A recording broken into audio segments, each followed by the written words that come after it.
যদি মই সৰ্বানন্দ সোণোৱালৰ বিষয়ে বেয়াকৈ কওঁ, হয়তো সমগ্ৰ সোণোৱাল জাতিয়ে 99% মোক বেয়া দৃষ্টিগোচৰে চাব।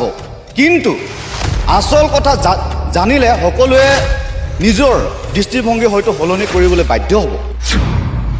এতিয়া মোৰ প্ৰশ্ন সৰ্বানন্দ সোণোৱাল আৰু প্ৰদান বৰুৱালৈ যে আপোনালোকৰ কথা মতে আমি ইমানখিনি ত্যাগ কৰিবলৈ বাধ্য হ'লোঁ, এতিয়া আমাৰ গাঁওখনক আপোনালোকে কিয় চকু দিয়া নাই? আপোনালোকে কয় মিচিং মানুহক মাৰক, লাইকাবাসীখিনিক তেখেতলোকে কয় যে তেখেতলোকক মাৰি কাটি তাৰ পৰা হেৰাই দিয়ক। মিচিং মানুহ আৰু সোণোৱাল জনগোষ্ঠীৰ মাজত সংঘাত কৰিবলৈ মেইন মানুহজন হৈছে সৰ্বানন্দ সোণোৱাল আৰু প্ৰদান বৰুৱা। আগৰ পৰা আমি কোন ক'ত আছে একো আমি চোৱা নাছিলোঁ, না আমি দল চাইছিলোঁ নে আমি মানুহ চাইছিলোঁ। কেৱল সৰ্বানন্দ সোণোৱালৰ মুখখন চাই আমি বিজেপিত ভোট প্ৰদান কৰিছিলোঁ। আমি গৌৰৱ কৰিম যে আমি সৰ্বানন্দ সোণোৱালক ভোট প্ৰদান নকৰিলোঁ, আৰু আমি যাক ভোট প্ৰদান কৰিছিলোঁ তেওঁ হয়তো পৰাজয় হ'ব পাৰে, কিন্তু আমি সৰ্বানন্দ সোণোৱালক ভোট প্ৰদান কৰা নাই এজ এ সোণোৱাল জনগোষ্ঠীৰ ব্যক্তি হিচাপে। সৰ্বানন্দ সোণোৱালে নিজৰ জাতিটোৰ কাৰণে কি কৰিলে? এইটো মোৰ প্ৰশ্ন নহয়, এইটো সোণোৱাল জাতিটোৰ এটা প্ৰশ্ন যে সোণোৱাল জাতিটো হয়তো সন্তুষ্ট নহয় নেকি? সৰ্বানন্দ সোণোৱালৰ যিখিনি কাম কাজ, সেই কাম কাজে সন্তুষ্ট কৰিব পৰা নাই নেকি সোণোৱাল জাতিটো?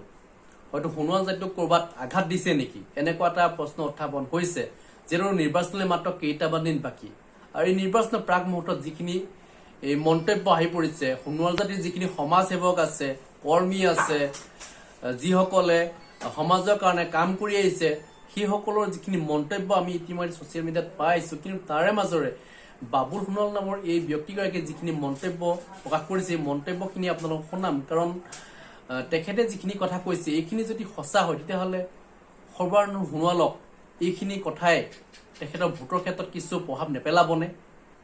তেখেত যে জয়ী হ'ব বুলি ইতিমধ্যে সকলোৱে কৈ আছে, যে ডিব্ৰুগড়ত এইবাৰ সৰ্বানন্দ সোণোৱাল পুনৰ বিজয়ী হ'ব বুলি ইতিমধ্যে কৈছে কিছুমানে, কিন্তু কিছুমানে কৈছে যে নহয়, সৰ্বানন্দ সোণোৱাল নিজিকে লৈ গৈ জিকাৰ সম্ভাৱনা আছে।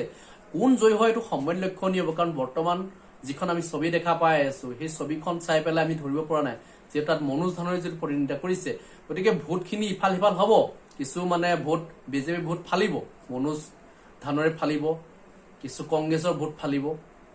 গতিকে কিমান ভোট ফলাফলি হয় এইটো সময় লক্ষণীয় হ'ব, কাৰণ বৰ্তমান সময়ছোৱাত আমি যিখন ছবি দেখা পাই আছো, সেই ছবিখন চাই পেলাই আমি কোন জয়ী হ'ব এতিয়া খাটাংকে কৈ দিব আমি নোৱাৰো। আপোনালোকে হয়তো বিচাৰি কৰি আছে। কথা হ'ল যে সৰ্বানন্দ সোণোৱালে যদিহে ক'ৰবাত ভুল কৰিছে, কিন্তু সেই ভুলৰ প্ৰত্যুত্তৰ কিন্তু এইবাৰ দিবলৈ সাজু হৈছে। সোণোৱাল জাতিটোৱে বুলি নহয়, ডিব্ৰুগড়বাসী এইবাৰ সাজু হৈছে। কি কৈছে বাবুল সোণোৱালে আপোনালোকক শুনাবলৈ বিচাৰিছো। ছ'চিয়েল মিডিয়াত তেখেতে উল্লেখ কৰিছিল। বাবুল সোণোৱাল আমাৰ সৈতে উপস্থিত আছে।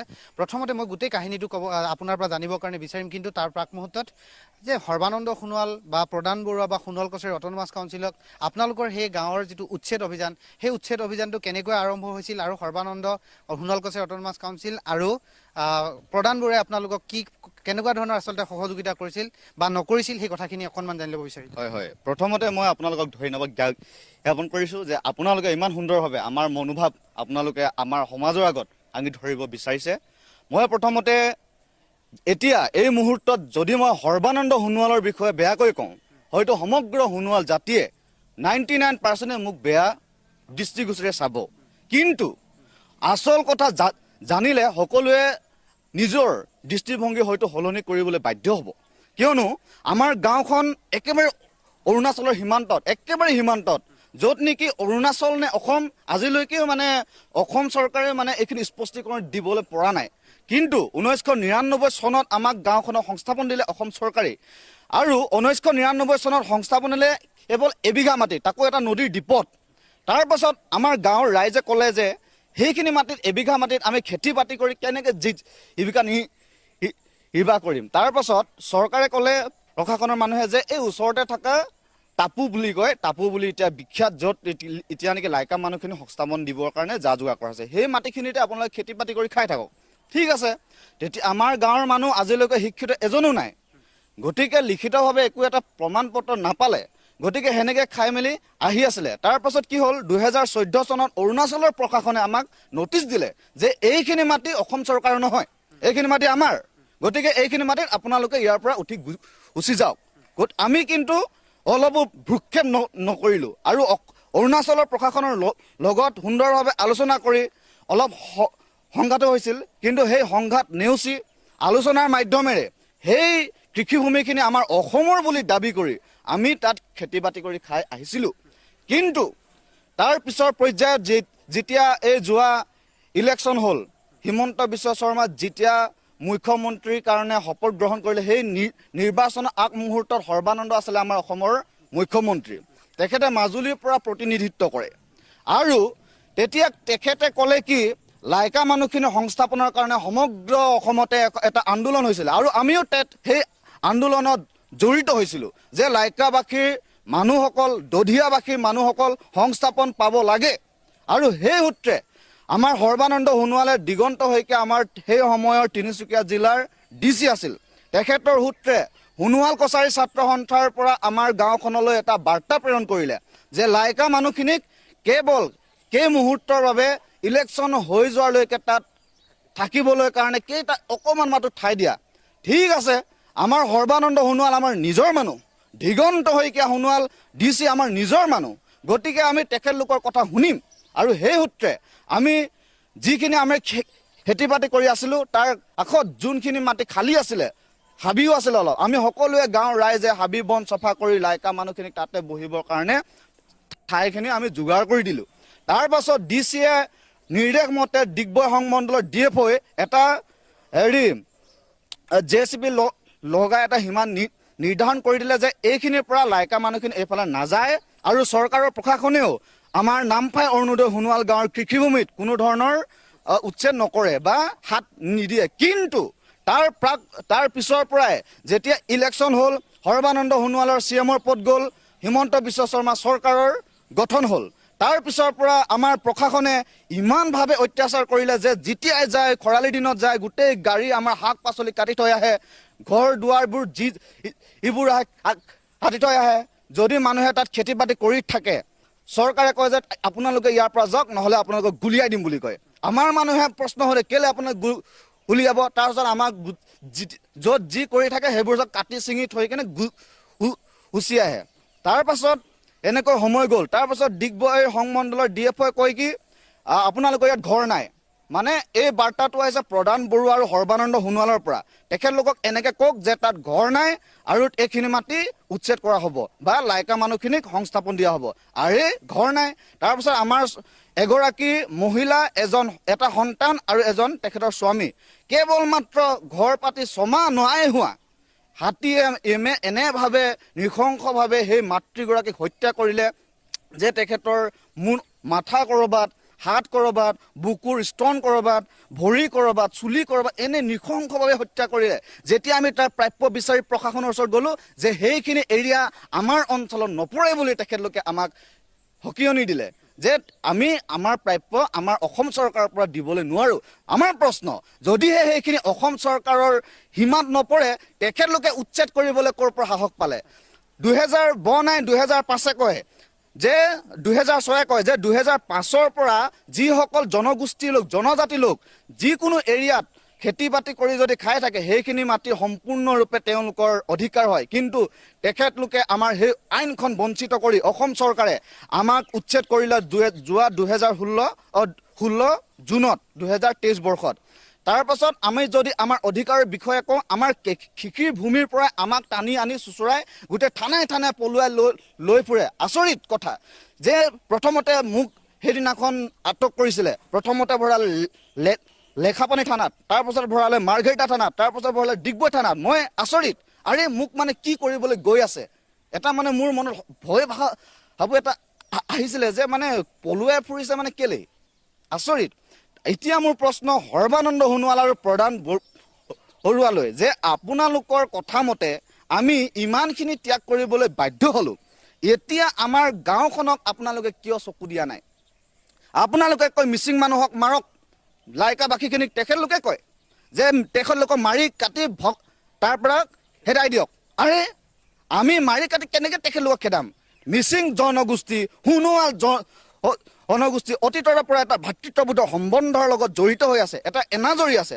যদি আমি মিচিং মানুহৰ লগত আজি সোণোৱাল কছাৰীৰ যদি সংঘাত হয় তেতিয়াহ'লে ইতিহাসেও কিন্তু আমাক কেতিয়াও ক্ষমা নকৰে। মই এটা কথা সুধিম, যিহেতু আপোনালোকে সেই সহযোগ বিচাৰি যিহেতু সৰ্বানন্দ সোণোৱাল বা প্ৰদান বৰুৱা বা এইখিনি যে গৈছিল, তেওঁলোকৰ উত্তৰ কি আছে এতিয়া? তেখেতলোকে এটাই কয় যে মানে সংঘাত, কেৱল সংঘাত বিচাৰে। মিচিং মানুহ আৰু সোণোৱাল জনগোষ্ঠীৰ মাজত সংঘাত কৰিবলৈ মেইন মানুহজন হৈছে সৰ্বানন্দ সোণোৱাল আৰু প্ৰদান বৰুৱা। দুয়োজনে মিলি এনেভাৱে আমাক মানে উচতনি যোগায় যে সংঘাত কৰক। এইটো হয়তো ৰাজনৈতিক ষড়যন্ত্ৰও হ'ব পাৰে, অন্যথা আমাৰ গাঁওখনলৈ এটা মানে কিবা এটা বেয়া প্ৰভাৱ পেলাবৰ কাৰণে এইটো মানে এটা সংকেত হ'ব পাৰে।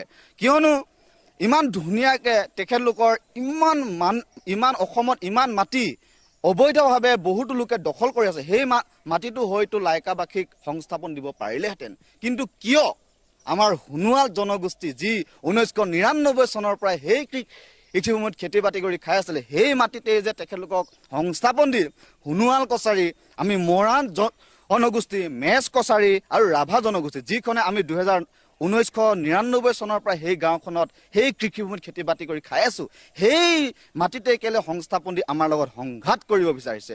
এয়া কিন্তু এটা সৰ্বানন্দ সোণোৱাল আৰু প্ৰদান বৰুৱাক এটা ডাঙৰ প্ৰশ্ন। গতিকে সকলো সোণোৱাল জনগোষ্ঠী আৰু সকলো মিচিং জনগোষ্ঠীয়ে এই কথাটো কিন্তু নিজকে প্ৰশ্ন কৰা উচিত। আৰু মই বিচাৰোঁ এইবাৰ প্ৰদান বৰুৱা আৰু সৰ্বানন্দ সোণোৱালক সকলোৱে ভোটৰ দ্বাৰা এই প্ৰশ্নটোৰ উত্তৰ দিয়ে। কেলে আমাৰ সোণোৱাল জনগোষ্ঠী আৰু মিচিং জনগোষ্ঠীৰ মাজত সংঘাত কৰিবলৈ তেওঁলোকে ষড়যন্ত্ৰ কৰিছে, এয়া কিন্তু সকলোৱে তেওঁলোকক প্ৰশ্ন কৰা উচিত। হয়তো এই সংবাদটো যদি আজি সমগ্ৰ অসমতে বাজে, হয়তো মোক কাইলৈ পুলিচে আটক কৰিব পাৰে, কিন্তু মই ভ্ৰূক্ষেপ নকৰোঁ অলপো। মুঠতে আমাৰ এনাজৰীডাল সদায় এনেদৰে থাকি যাওক, এয়াই মই কামনা কৰোঁ। আৰু আমাৰ গাঁওখনে যাতে ন্যায় পায় তাৰ কাৰণে মই অসম চৰকাৰক, হিমন্ত বিশ্ব শৰ্মা চৰকাৰক অনুৰোধ জনাইছোঁ। এতিয়া প্ৰাক্তন মুখ্যমন্ত্ৰী বা আজি সৰ্বানন্দ সোণোৱালে পুনৰবাৰ আপোনালোকক ভোট বিচাৰি পুনৰবাৰ আহিব যে সোণোৱাল মানুহক ভোট দিব লাগে বুলি কিন্তু এটা চৰ্চা চলি আছে। এই গোটেই কথাখিনি যিহেতু সোণোৱাল মানুহক সোণোৱালজনেই যে নাচালে বা প্ৰশাসনিক দিশৰ ফালৰ পৰা হ'লেও কোনো ধৰণৰ যে সহযোগিতাটো নেপালে, এই গোটেই কথাখিনি যিহেতু সকলোৱে কৈ আছে যে সৰ্বানন্দ সোণোৱালক সোণোৱাল মানুহখিনিয়ে ভোট দিব বুলি, এই ক্ষেত্ৰত যিহেতু আপোনালোকে ভুক্তভোগী, তাৰ কাৰণে কি বাৰ্তা প্ৰেৰণ কৰিব সৰ্বানন্দ সোণোৱালক? হয়, আগৰ পৰা আমি কোন ক'ত আছে একো আমি চোৱা নাছিলোঁ, না আমি দল চাইছিলোঁ নে আমি মানুহ চাইছিলোঁ। কেৱল সৰ্বানন্দ সোণোৱালৰ মুখখন চাই আমি বিজেপিত ভোট প্ৰদান কৰিছিলোঁ। যেতিয়াৰ পৰা সৰ্বানন্দ সোণোৱালে এজন আমাৰ নেতৃত্ব দিয়া লোক হ'ল, তেতিয়াৰ পৰা আমি সৰ্বানন্দ সোণোৱালৰ মুখখন চাই সদায় বিজেপিত ভোট প্ৰদান কৰি আহি আছোঁ। কিন্তু আজি আমাৰ প্ৰশ্ন যে আজি আমাৰ নিজকে প্ৰশ্ন কৰিবলগীয়া বাধ্যত পৰিছোঁ যে আজি আমি সৰ্বানন্দ সোণোৱালক ভোট প্ৰদান কৰি তেওঁৰ বাবে, তেওঁৰ মানে জাতিটোৰ বাবে আমি আমাৰ নিজৰ কৃষিভূমিখিনি হেৰুৱাবলগীয়া হ'ল। যিখিনি কৃষিভূমিত আমি আমাৰ গাঁৱৰ ৰাইজে খেতি বাতি কৰি নিজৰ পৰিয়াল পোহপাল দিয়ে আৰু আমাৰ ল'ৰা ছোৱালীসকলক শিক্ষা প্ৰদান কৰে। গতিকে আমি আজি প্ৰশ্ন কৰিবলগীয়া আমি বাধ্যত পৰিছোঁ যে সৰ্বানন্দ সোণোৱালক আমি কেলৈ ভোট দিম, কিয় ভোট দিম? যদি আজি আমি সৰ্বানন্দ সোণোৱালক ভোট প্ৰদান কৰোঁ, আজি মই যে সোণোৱাল জনগোষ্ঠী হিচাপে আটাইতকৈ এইটো মই ভুল কাম কৰিলোঁ বুলি কেনে মোৰ সিদ্ধান্ত। আৰু এটা মই কথা স্পষ্টভাৱে ক'বলৈ বিচাৰিছোঁ যে ডিব্ৰুগড় লোকসভা সমষ্টিত সৰ্বানন্দ সোণোৱাল জয়ী হ'বই, এইটো খাটাং কথা। কাৰণ ওলাই আছে, আমিও এই কিছুমান ফৰ্মুলা জানো যাৰ কাৰণে সৰ্বানন্দ সোণোৱাল জিকিব। কিন্তু আমি তথাপিতো সৰ্বানন্দ সোণোৱালক কিন্তু ভোট প্ৰদান নকৰোঁ। আমি গৌৰৱ কৰিম আমাৰ যদি যাক আমি ভোট প্ৰদান কৰিম তেওঁ যদি পৰাজয়ো হয়, আমি গৌৰৱ কৰিম যে আমি সৰ্বানন্দ সোণোৱালক ভোট প্ৰদান নকৰিলোঁ। আৰু আমি যাক ভোট প্ৰদান কৰিছিলোঁ তেওঁ হয়তো পৰাজয় হ'ব পাৰে, কিন্তু আমি সৰ্বানন্দ সোণোৱালক ভোট প্ৰদান কৰা নাই এজ এ সোণোৱাল জনগোষ্ঠীৰ ব্যক্তি হিচাপে।